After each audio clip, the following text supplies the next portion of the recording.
I believe that being a good public speaker and combining public speaking with the power of social media, it gives you a new competitive advantage that's got to be embraced. It's a soft skill that if you learn and do correctly, it's one of the most cost-effective marketing and relationship building things that you can do.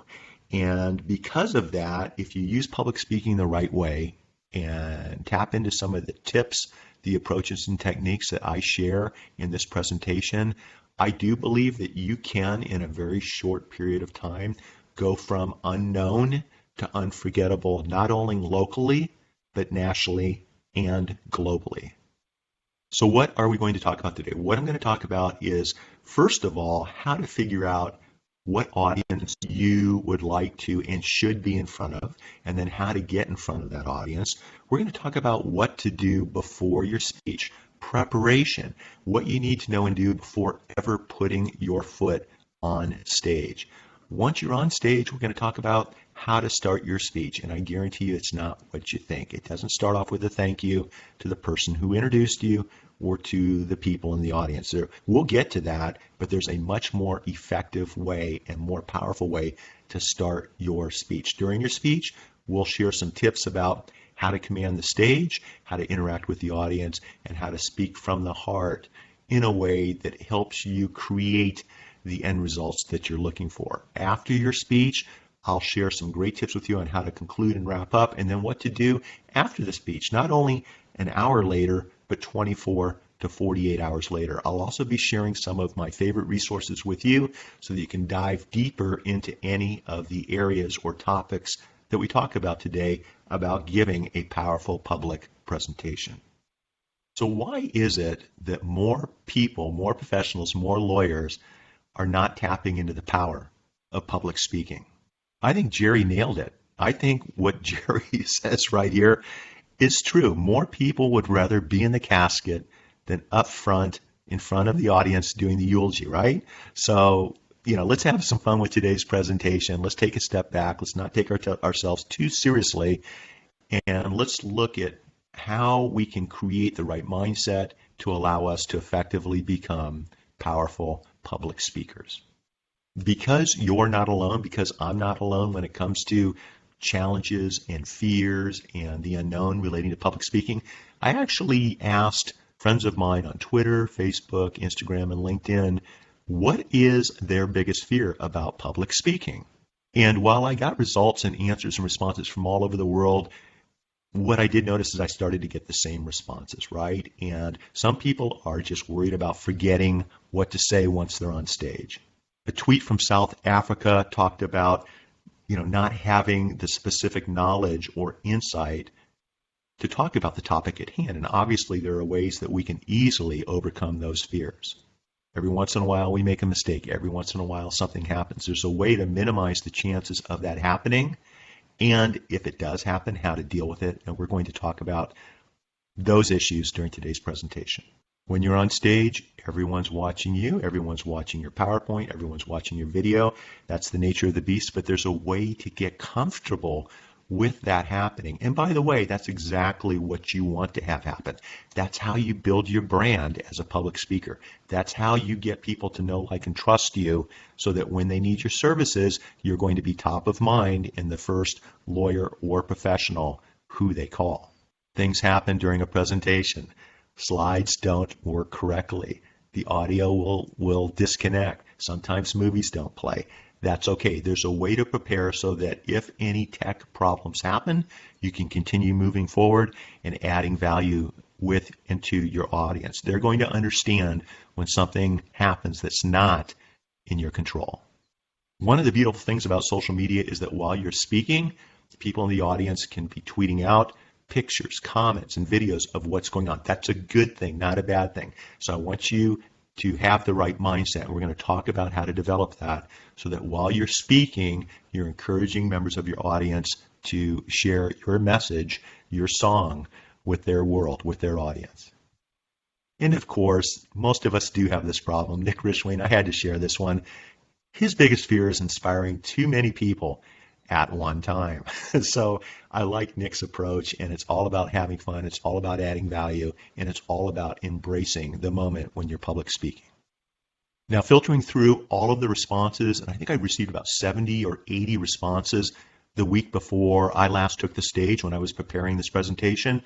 When it comes to lawyers, the two most prominent responses were number one, fear, the fear of the unknown, the fear of messing up, the fear of making a mistake, the fear of not knowing what to talk about, and two, the unknown. How do I go about becoming a public speaker? How do I figure out what audience to talk to? How do I get a speaking gig? How do I persuade from the stage? How do I wrap things up when I'm done? So those are the two biggest reasons that most lawyers are not tapping into the power of public speaking, and we're going to address those two reasons or those two fears today during the presentation. When we talk about fear, when we talk about the unknown, one of the things that comes up all the time is, what in the world do I talk about?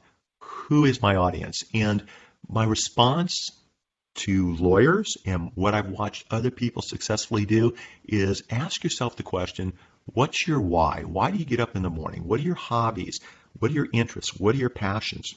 How can you connect all of those things with what you do for a living? For example, for me, communication is something I'm just interested in. As a trial lawyer, I understand the value of communication. And so I like speaking about the power of communication in front of different audiences, whether it's a high school class, whether it's a Rotary Club meeting, whether it's a room full of lawyers, a room full of social media, agencies, influencers, or brands. I mean, whatever it might be. I also like talking about social media and digital. I'm a strong vocal advocate with respect to raising awareness against the dangers of distracted driving, and I love sharing trial lawyer tips with young trial lawyers. So those are some of the topics and some of the things I enjoy speaking about. We're not talking about you speaking about your company and the services you provide. What you're doing is you're talking about something that's of interest to you, and you happen to be the lawyer, you happen to be the professional standing up in front of the room talking about this particular topic. That's how you build that know, like, and trust factor. It's not asking people to hire you. It's sharing your thoughts and sharing resources and sharing answers and solutions about things that are of interest to you, to the right audience, okay? Specifically an ancillary audience, so that when they do need a lawyer, oftentimes you're the only one in the room, you're the one they're listening to, and you're going to be top of mind, so that if I'm speaking in New York and somebody needs a California lawyer, guess who they're going to call? The way it works is, I've got a friend out in California. I listened to him speak, seemed like a great guy. Give Mitch Jackson a call. If he can help you, I know he will. If he can't, he'll take care of you. He'll refer you to somebody in town that will put your best interest before anyone else. See, that's how it works. So you want to get in front of the right audiences to help make the impact of your public presentation as effective as it might be. The first thing you want to do is get familiar with the venue, okay? Where will you be standing? Where is the stage located? What type of equipment will be used to help you with your presentation? Is it a Microsoft type of product? Is it an Apple type of product? Will you be using Microsoft PowerPoint, Apple Keynote? Are they downloading your presentation onto a local hard drive? Will they be trying to stream your presentation from a Wi-Fi provided by a hotel or a banquet room or something like that? It's not a good idea. There's usually problems with that. But get familiar with the location. One pro tip is, if you're not sure how many people are going to be in your audience, talk to the organizers about roping off the back of the room so that as people come in, they'll be directed towards the front of the room, closer to you on stage. As more and more people come into the room, you can open up those ropes and allow for additional seating deeper in the room. You also want to make sure, and this is a biggie for me, is if you can, make sure that you've coordinated with people putting on the event that they'll be playing your PowerPoint or your PowerPoint audio, music, and video from their local hard drive, and they don't need to stream this content using a insufficient or weak Wi-Fi signal. I've never had a good experience when that happens. Also, check and confirm with whoever you're speaking for that they'll have a speaker monitor on stage. The reason that's so important is it allows you to see what your next slide or two is going to be in your presentation. You just glance down and you can see where you're going with your presentation. It's a great way to help stay on track and to help have a smooth transition between topic A and topic B.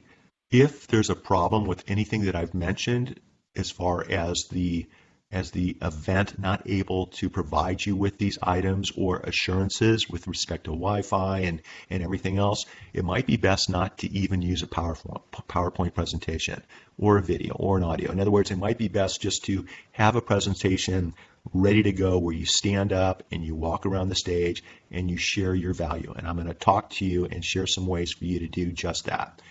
Once we get that off the table and we're ready to move forward, take the initiative and prepare a short 2, 3, 4 sentence introduction and get it over to whoever will be introducing you on stage.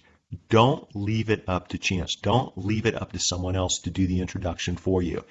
Put together a properly worded, pithy, engaging, interesting, benefit-focused, benefits for the audience, focused introduction to give context as to what they're going to be hearing. The last thing I ever enjoy hearing, and I never want to hear, is when somebody introduces me and they say something like, okay, next up is Mitch Jackson. You all know who he is. Come on up, Mitch. That does a disservice to the audience. It does a disservice to the speaker. It fails to establish, most people in the audience don't know who you are, despite the person introducing you, despite other people in the audience. Most people don't know who's taking the stage. So please, if you're having a speaker come to your event, take the initiative to make sure that you give him or her a proper introduction. And for the speakers out there, take the initiative to make sure the person introducing you is provided with a short introduction prior to you taking the stage. Bring one that's printed out just in case there's a problem that you can hand somebody in large font, double spaced, 2 or 3 sentences so that you're good to go. Do this and it will help set the stage for everything else the audience is going to hear. You also want to arrive early at the venue. Get comfortable with where you are, where the audience will be sitting, what is their view. Walk up on the stage, look out, get a good perspective of what you'll be looking at. Are the lights blinding you? Is this something that's doable for you? Is everything working? Is your speaker monitor working? Is the mic working? Take a few minutes and just make sure everything and everyone are firing on all cylinders. Okay, you're ready to take the stage. You've just been introduced and it's time to rock and roll. The biggest mistakes that I've watched other speakers make is that number one, they don't immediately capture the attention of their audience. Number two, they read their presentations or they instruct the audience instead of participate and engaging with the audience. Number three, they're not very likable. They don't smile. They're not having fun. It almost looks like they're up there having teeth pulled instead of up there having the opportunity, because you in the audience, you've given them the opportunity, because they now have the opportunity to share something of value. And instead, they just look like they're being inconvenienced. And for the trial lawyers out there, these are 3 really important things that work well in court too, and you need to pay attention to. You need to immediately capture the attention of your jury, just like an audience. You want to be speaking from the heart, not reading your notes off a yellow pad or a tablet. And you also want to smile. You want to be the most likable person in the courtroom. And the same thing applies when you're speaking from the stage.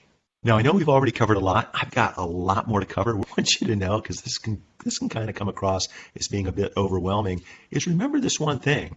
Effective speakers are not born. They're made. And, look at the Mark Twain quote. And for those of you listening to the audio and not looking at the PowerPoint, Mark Twain said, "It usually takes me more than 3 weeks to prepare a good impromptu speech." 3 weeks to prepare. The point he's making is you want to put in the time to prepare and get ready. And if you do that, everything else will fall into place. If you do that, magic will happen from the stage. Let's go over some tips. Let's go over some bullet points, because I think this is going to make a lot more sense to you as we work our way through the slides. As Mark Twain said, success when it comes to public speaking is all about preparation.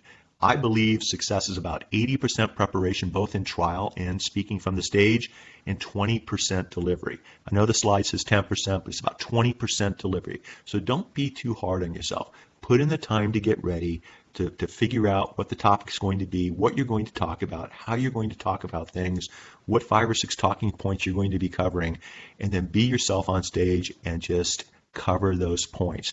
Don't get all wrapped up on you, okay? And we're going to talk about how to overcome being nervous. Don't get wrapped up about you. Prepare, and then when you get on stage, just have fun and be you. Show your human side, and everything else will fall into place. Nervousness is an inside job. Stop thinking and making everything about you. This is all about enjoying the process. It's all about the bigger picture of building your brand, building name recognition, adding massive value to the audience. Stop thinking about what might happen in 5 minutes, in 5 days, or in 5 weeks, and focus on the present. Focus on what's happening right now. Use deep breathing exercises if you need to calm yourself down. Understand something. It's totally normal to be nervous before taking the stage or before picking a jury in trial. It shows that you care. Embrace that normality, and what you'll find is after 30 to 60 seconds, the butterflies will disappear, things will kick in, and you'll start having fun from the stage. But you've got to give yourself permission to start. You've got to give yourself permission to prepare and walk out there and do it. So don't let nervousness get in the way. Embrace it, harness it, and then move forward. Psychologist Dr. Robert Cialdini talks about the concept of persuasion. And this is something that I think a lot of trial lawyers and a lot of public speakers don't even think about, much less know about or do. And what Cialdini was talking about is, and what I like to do is before I speak, for days or weeks before I give the presentation, I like to start seeding social media. I like to share the topic. I like to go over to the Facebook groups, go to my platforms, and start talking about some of the things I'll be sharing tips on, teasers, provocative statements. I want everyone to start to get interested in what I'll be speaking about.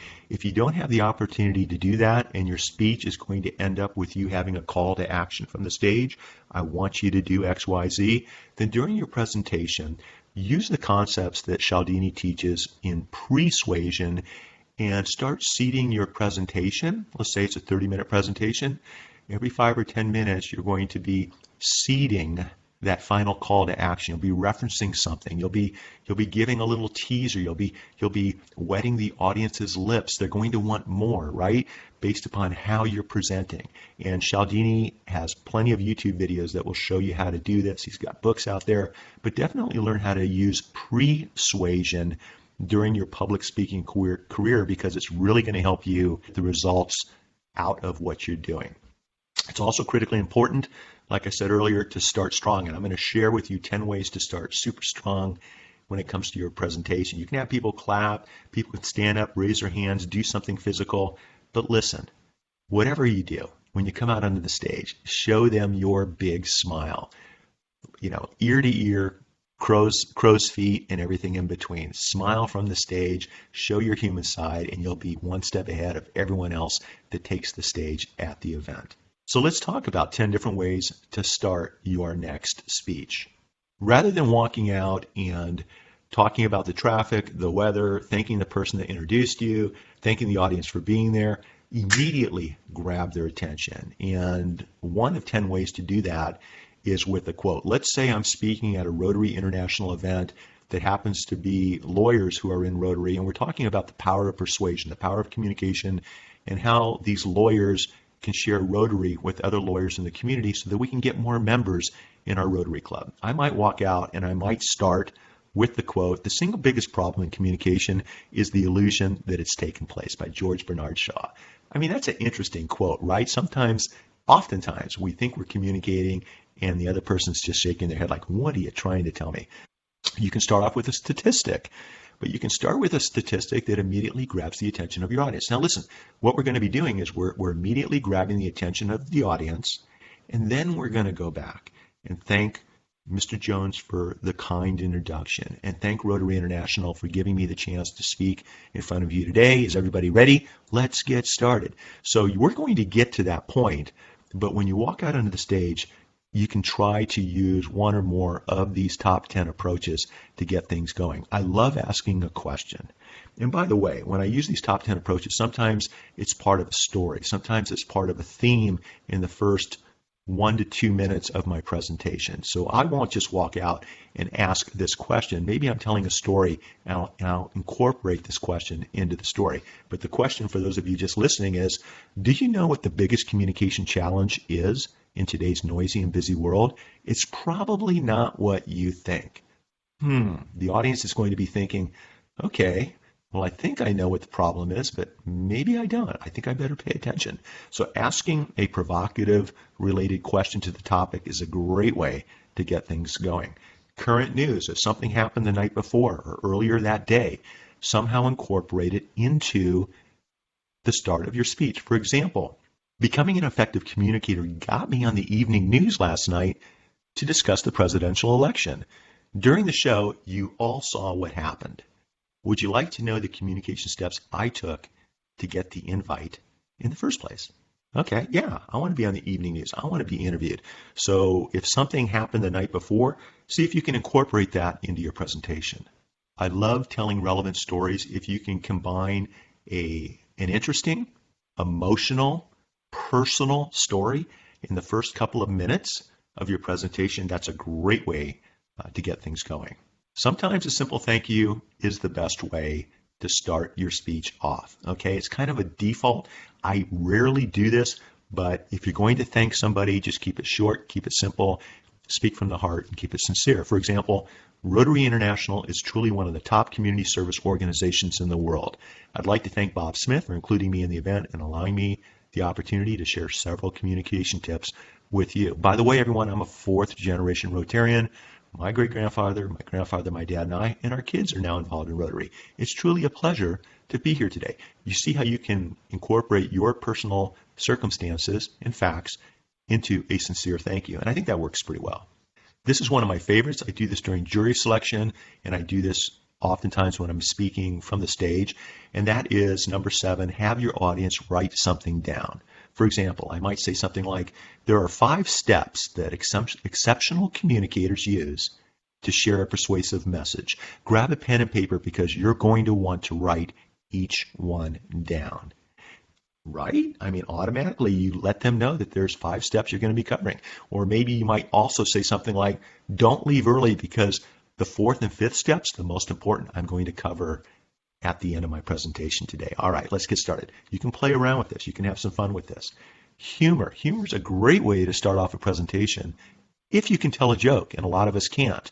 But when it comes to communication, if you're great at telling jokes, then start off with a joke. Here's one about communication. The mind is a wonderful thing. It starts working the minute you're born and never stops until you get up to speak in public. Right? Everyone's going to laugh. Everyone's going to get a kick out of that. And it's just a fun way to kind of lighten the mood for everyone and position everyone to move forward. Sometimes you can make a prediction, and oftentimes you can make that prediction and couple that with breaking news. But in any case, if you make a prediction, you might want to say something like, by the time we finish this presentation, I predict that you will increase your ability to persuade others by 25 to 50%. Your audience members are going to sit there and go, okay, this sounds kind of cool. Maybe there's something here that I don't know. I'm going to pay attention. It's always good, if you'd like, to start off your speech with a rhyme, a poem, a provocative statement.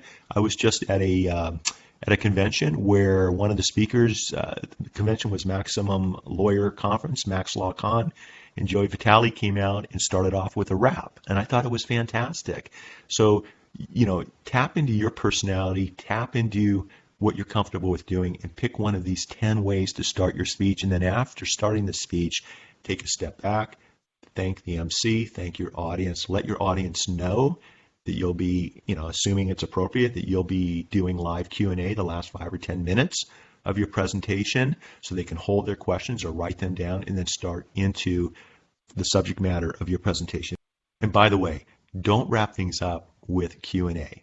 Okay, you want to be in control of the last thing the audience has heard from the stage. You want to be in control of the mood, of the attitude, of the atmosphere of your presentation. So once you do Q&A at the end of your presentation, always wrap things up with a final 1 to 2 to 3 minute comment, lesson, story, so that when everyone leaves, you are in control of the last thing that was said that sets the tone for the rest of the day. Once again, don't forget to smile, and that's why I have the picture. It reminds me, it'll remind you to never stop smiling. That'll take you a long ways when you're presenting from the stage. Okay, let's go over some other bullet points quickly. I think these will make sense, but oftentimes speakers, and you know who I'm talking about, you've watched this happen, they forget about this. So write these down and avoid doing this from the stage if you can. Reading and instructing instead of speaking from the heart and making eye contact. Walk back on the forth on the stage, know your talking points. You're not reading your notes. You have 5 or 6 major talking points. And if you put in the time and the preparation, you know what those talking points are. You can have them down on the lectern just as notes, as an outline, but certainly don't stand there and read your talking points and read to the audience. Look out in the audience and speak from the heart. Now, when presenting, I think what's really powerful is to use emotional, engaging, and interesting stories. If you can personalize those stories, if you can put a name and a picture to those stories, if you can complement those stories with images, with photographs, with videos, with music, you're going to touch the emotional heartstrings of your audience, and you're going to empower your audience to take action. A lot of people are mistaken. They think that the power and ability to tell a story is one of the most powerful things that you can do as a speaker or as a business owner or as a trial lawyer. But there's something that's a lot more powerful, and that is telling a good emotional story, but doing so in a way where you've empowered your audience to take action. You can be the best storyteller in the world, but if you haven't empowered your audience to take the desired action that you want them to take, then all you've simply done is entertain, and you haven't accomplished those goals that you were looking to accomplish. So make sure that when you're presenting, that you empower, you give your audience permission to take that next step.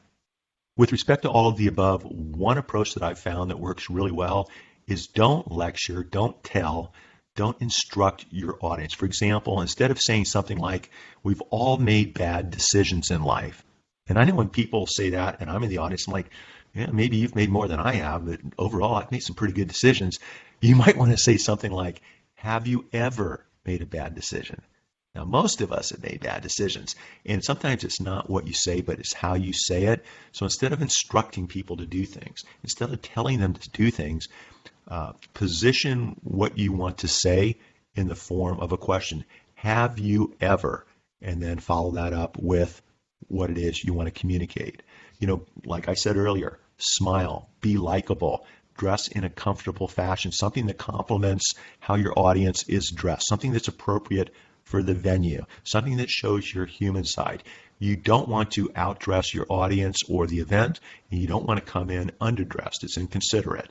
So what you want to do is have a good idea of what everyone's wearing and come in wearing the same type of attire so that you respect your environment, so that you don't come across as being special. And what will happen is the audience will be able to relate to you. They're going to look up and they're going to say, you know what, if she can do it, I can do it. So you want to make sure that you create that type of environment when you're speaking in public. One of the most powerful things you can do as a public speaker is listen to what's going on at the venue, at the event, both before you get on stage and while you're speaking. Pay attention to what's happening in real time with your audience and have some fun with it. Play off of it, okay? Don't stick to the script. Stick to your talking points and keep your talking points in order. But it's okay every once in a while to go ahead and play off of your audience and have some fun. It's more of a real-time interaction that good speakers, the more they do it, the better they get, and audiences appreciate it when you allow this magical interaction to happen. I love having fun at my own expense. I started this presentation off by telling you about tripping in front of 2,000 people at Tony Robbins Business Mastery. It happens. No big deal. Listen, if something happens, it's okay to make fun of yourself. Just enjoy the process and keep moving forward. Don't dwell on it. Don't focus on it. Go back to your talking points. Go back to your presentation and keep moving forward.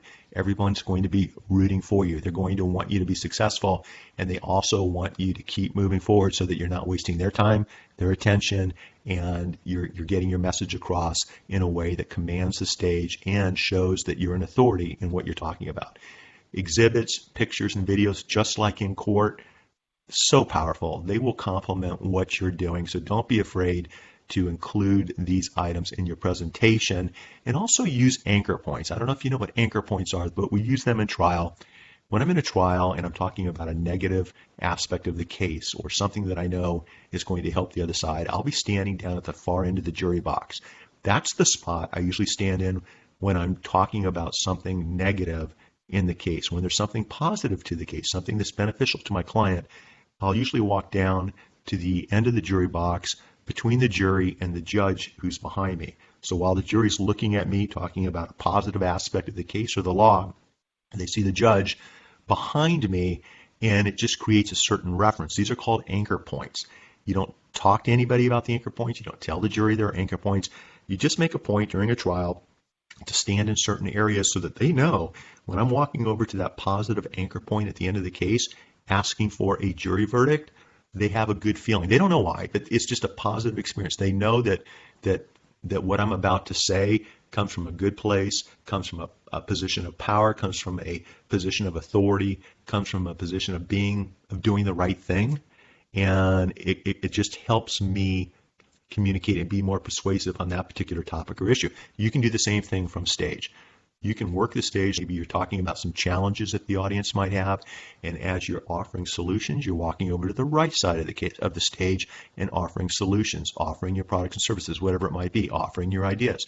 Maybe there's a tree on stage. Maybe there's a poster on stage. Figure out where your anchor points are and use them during your presentation. Guy Kawasaki has the 10-20-30 rule, and it's a great rule. And what that rule is generally speaking, don't use any more than 10 slides.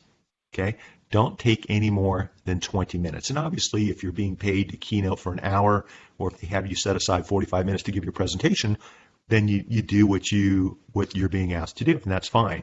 But the 10-20-30 rule, the 30 being is the size of the font on your PowerPoints should be no less than 30 point. So you're looking at big words, big language, 30 point. You don't want to have your PowerPoint words or fonts any smaller than that because your audience isn't going to be able to read them. And really, it kind of shows that you haven't given enough thought to narrow things down to a few bullet points or to take a complicated process and narrow it down to something simple that fits on a PowerPoint.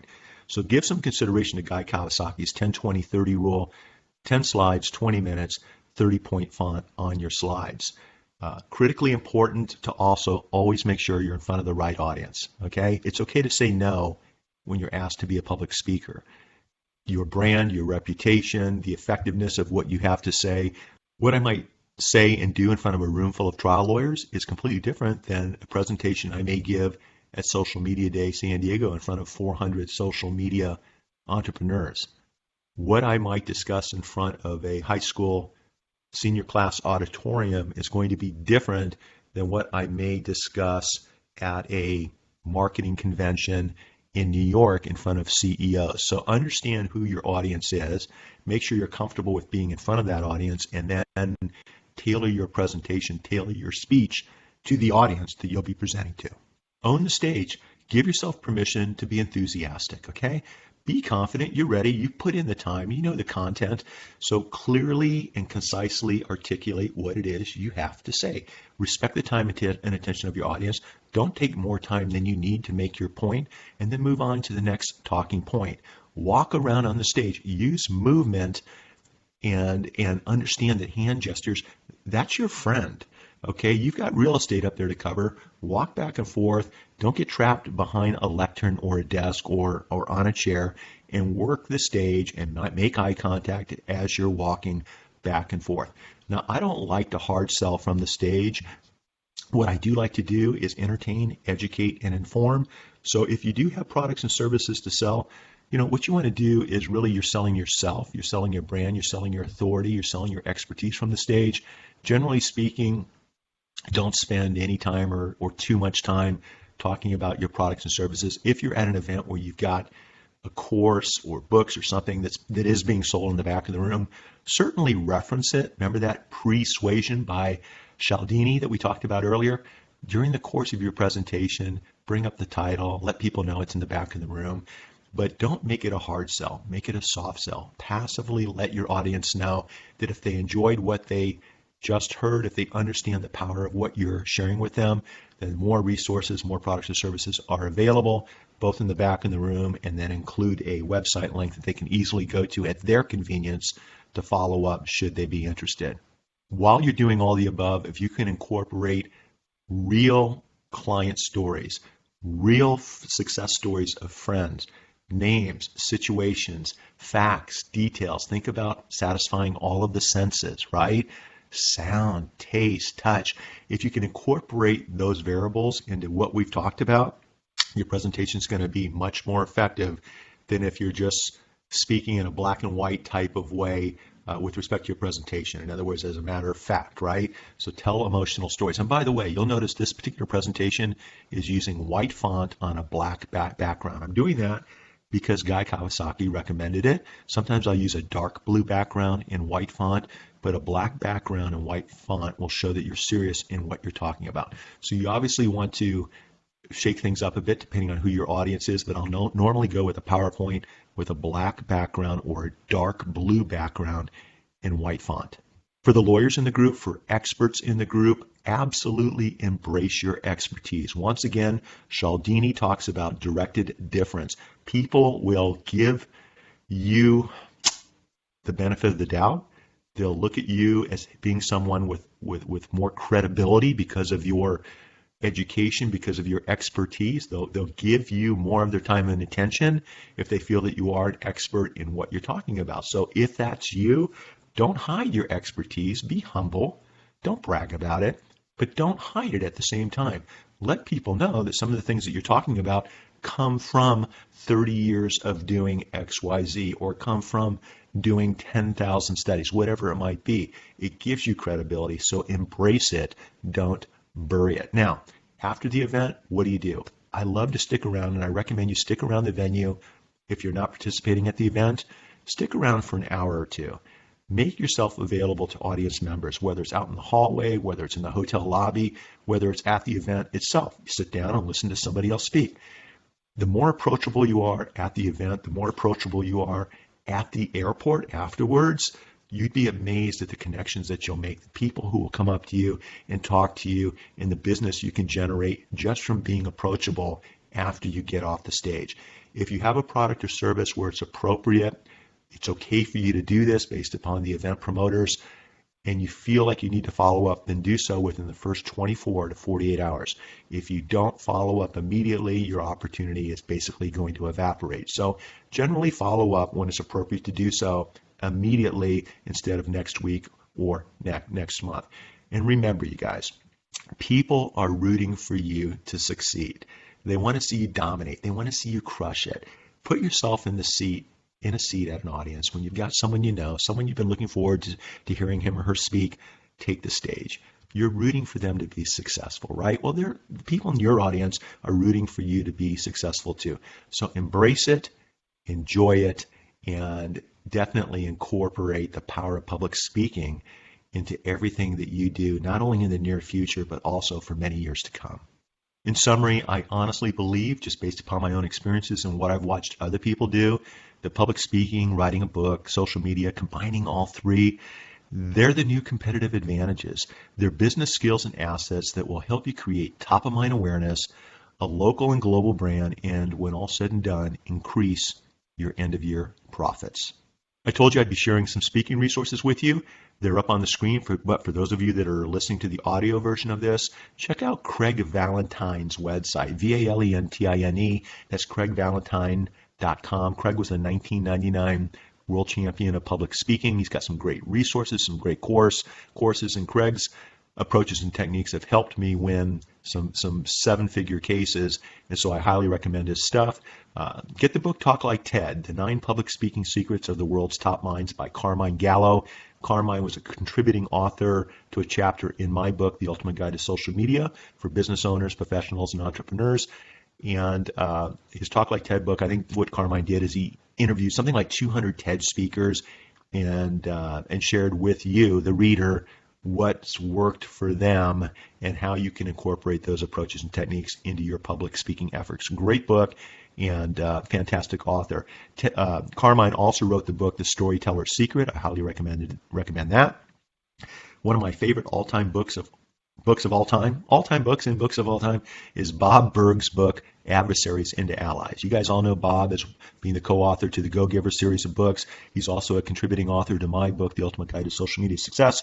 But in his book, Adversaries into Allies, he really does a great job of helping you understand where the people are coming from. And when it comes to negotiation, when it comes to persuasion, when it comes to interacting with other people, which is what you're going to be doing from the stage, he gives you the tools and the approaches and the resources to do just that. I will not even mentor a young trial lawyer anymore until he or she has read Adversaries into Allies. I think it's that good. Get Michael Port's book, Steal the Show. That will help you with your public speaking career. And Michael also has the book, Book Yourself Solid, which will help you reach out and get the right speaking gigs, the right speaking opportunities that work for you. I'm a big fan of metaphors. Metaphors will help you make your point unlike any other communication approach. And one of my favorite metaphor experts and authors and speakers and consultants is Ann Miller. Ann wrote the book, The Tall Lady with the Iceberg, The Power of Metaphor to Sell, Persuade, and Explain Anything to Anyone. And I remember one night emailing Ann about halfway through a trial that I was involved with, and I didn't have her retained as an expert. She was just a friend, and I had a question, and I needed to make my point. I needed to hammer something home with the jury in my closing argument. And the next morning, I got an email from Ann that shared exactly what I needed. It was a 2 or 3 sentence metaphor relating to the issue in the trial. And I used that metaphor in my closing argument, and the jury came back with $1 million plus verdict. Afterwards, we talked to some of the jurors outside in the hallway, and they referenced that metaphor. They said, Mitch, when you made your point with that metaphor, it really hit home for us exactly what this case was all about. Yeah, I'm a big fan of Ann Miller, and I'm a big fan of using metaphors. So get and use Ann's metaphor approaches that are in her book, The Tall Lady with the Iceberg. Knockout Presentations by Diane DeRista is an outstanding book that will help make you a better public speaker. And for the trial lawyers out there, How to Argue and Win Every Time by Jerry Spence, I think it's a classic, and it will allow you to win your cases and also probably those arguments about what movie the family's going to see next Friday night. So when it comes to speaking, there are always 3 speeches for every one you actually gave, right? The one you practiced, the one you gave, and the one you wish you gave. Thank you, Dale Carnegie, for that great quote. Listen, I wanted to share value with you guys. I know that maybe this took a little bit longer than you thought it would. Maybe I wasn't as clear and concise as I was hoping I would be. But this is what works when it comes to starting off public speaking, knowing which audiences to get in front of, what to do before you get on the stage, what to do when you're on the stage, and then what to do once you're off the stage. So I hope you guys found this information valuable. I hope you found it useful. And if you want to stay connected with me, connect with me at streaming.lawyer, which is my social media video blog. If you want to hop over to my traditional website, it is jacksonandwilson.com. You can connect with me on social media on most of the platforms at Mitch Jackson, and of course reach out with any comments or questions. I hope you guys found this useful. I'm glad I took the time to do it. I'm always here for you, and I can't wait to watch you share your next public speech. Let me know where you're going to be. Let me know if you're in town. I want to come down, sit in the audience, and watch you do your thing. That's it for today. I'm out of here. You guys take care, enjoy the journey, and remember to make each day your masterpiece.